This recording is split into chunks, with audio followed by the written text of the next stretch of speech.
આપ જોઈ રહ્યા છો S1 લાઈવ ન્યૂઝ ચેનલ। હવે જોઈએ આજના મુખ્ય સમાચાર। જૂનાગઢના ભેંસાણમાં થયેલ હત્યાના પગલે પૂર્વ ધારાસભ્ય અને દેવીપૂજકો સાથે રહી નાથબાવા લોકોની બિનઅધિકૃત ઝૂંપડપટ્ટી દૂર કરવા મામલતદારને આપ્યું આવેદનપત્ર। જૂનાગઢના ભેંસાણના પરબ રોડ આવેલ ખોડિયાર નગર માં 100 ચોરસ વાર વિસ્તારમાં રહેતા નાથબાવા જાતિના લોકો બિનઅધિકૃત રીતે ઝૂંપડાઓ બાંધી અને તમામ પ્રકારની ગેરપ્રવૃત્તિઓ કરતા હોય, જેમાં દારૂ, જુગાર,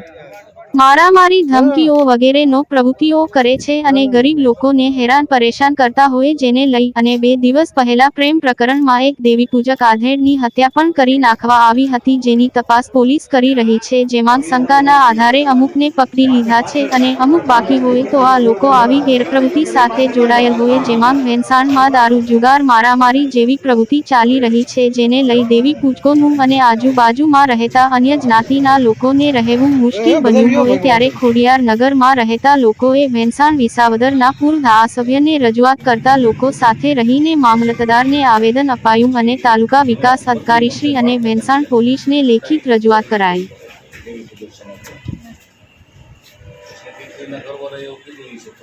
રિપોર્ટર ભેંસાણથી કાસમ હોથી।